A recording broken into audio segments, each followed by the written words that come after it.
Truth is conformity to knowledge, logic, fact, and actuality. The sky is blue. That's a fact. Or we can say the weather is humid. We can identify that, right, by the dew point. That's pretty easy. Today is Thursday. We've got a calendar, kind of easy to figure. Absolute truth is something that is true at all times, in all places, in every situation and circumstance. For law of gravity. What goes up must come down. That's an absolute truth. The sun rises in the east, it sets in the west. That's an absolute truth. The sun makes a journey around, the earth makes a journey around the sun, and that happens once a year. That's a truth. Fire burns. That's a truth. Today, humanism is really the basis of our culture. Humanism says there's no spiritual realm, only material. If you can't experience it with one of the five senses, then it doesn't exist. Humanism says there's no God, and there's no devil, and there's no angels. There's no heaven, there's no hell. There is no soul. You live, and then you die. And there's no more of you. And that's it. That's the idea of humanism. This plays out in just about every area of our culture.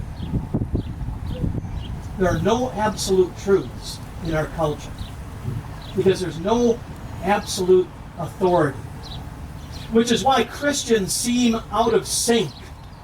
Because we take a look at the Word of God and we say, hey, there are some truths. There are some absolute truths, even beyond the five senses. And I think our culture can be summed up in the last verse of the book of Judges. In those days, there was no king in Israel. Everyone did what was right in his own eyes. Isn't that really depict our culture today? Everyone does what is right in his own eyes. Abortion is being used as birth control. Open sexuality has given us a loss of the family, and the family is the basis of society.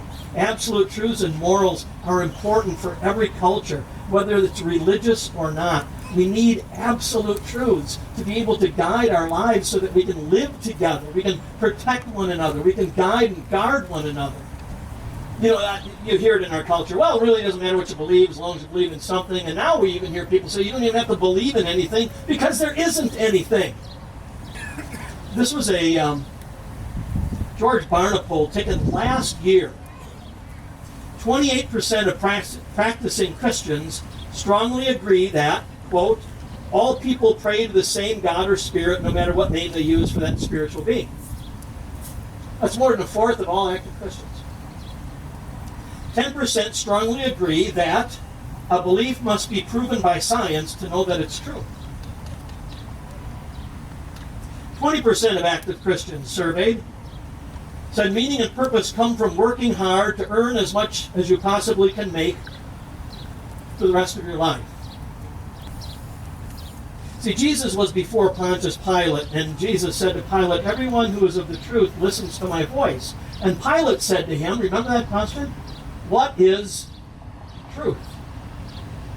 What is truth? He was looking truth in the eyes. It's always been the question. And Jesus answers it. He says, I am the way and the life. No one comes to the Father except through me. So how can we know the truth? Since Jesus is the truth, his word is the truth.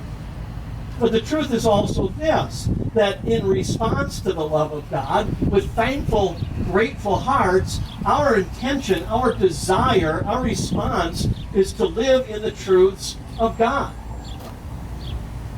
To live in his word, in his way.